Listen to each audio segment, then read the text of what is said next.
मिरज प्रभाग क्रमांक 20 मधील राजकीय वातावरण तापले. नगरसेविका अश्विनी कोळी यांचे जात प्रमाणपत्र बोगस असल्याचा स्वाती पारधी यांचा आरोप. नगरसेवक पद रद्द केल्याशिवाय गप्प बसणार नाही, स्वाती पारधी यांचा इशारा. सांगली मिरज कुपवाड शहर महानगरपालिका निवडणुकीचे निकाल लागल्यानंतर आता न्यायालयीन लढाईला सुरुवात झालेली आहे.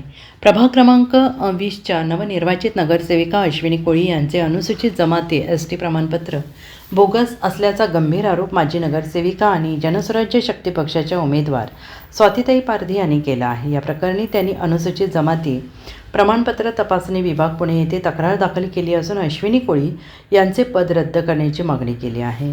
प्रभाग 20मध्ये राष्ट्रवादी काँग्रेस अजित पवार गटतर्फे अश्विनी कोळी या अनुसूचित जमाती राखीव जागेवरून विजयी झाल्या. मात्र स्वाती पारधी यांनी 23 जानेवारी 2024 रोजी पुणे येथील जात पडताळणी समितीकडे अर्ज दाखल करून अश्विनी कोळी, विकास सूर्यवंशी आणि संतोष कोळी या तिघांचेही जात प्रमाणपत्र अवैध असल्याचा दावा केला आहे.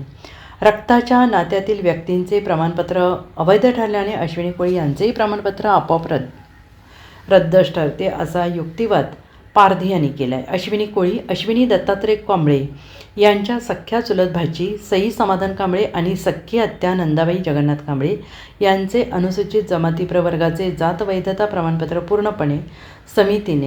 पुणे समितीने यापूर्वीच अवैध ठरवले आहे. रक्तातील नातेवाईकांचे दाखले अवैध ठरल्यामुळे अश्विनी कोळी यांची जनतेची आणि शासनाची फसवणूक केल्याचा आरोप करण्यात आला आणि या संदर्भातील सर्व आवश्यक कागदोपत्री पुरावे उपलब्ध असल्याचं पारधी यांनी स्पष्ट केले.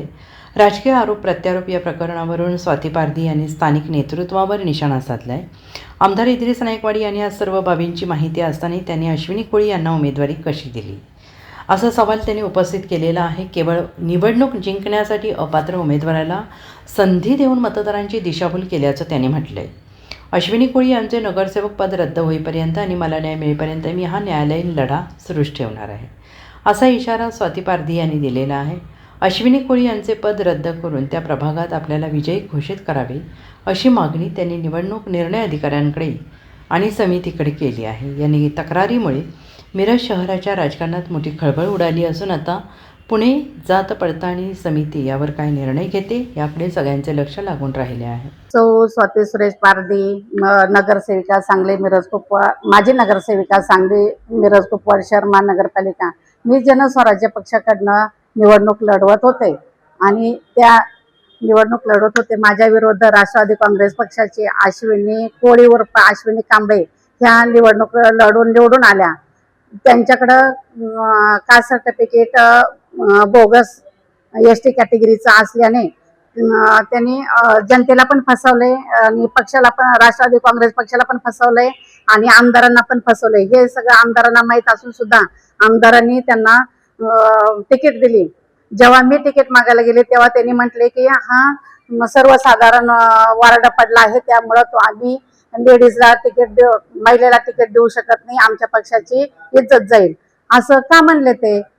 मग अश्विनी कोळीला तिकीट देताना त्यांची काही इज्जत वाढली का आमदार साहेबांची? असं का त्यांनी केलं? हे मला त्यांची इज्जत वाढली का? अश्विनी विनोद कोळी ही आदिवासी समाजाची नसून सांगली सातारा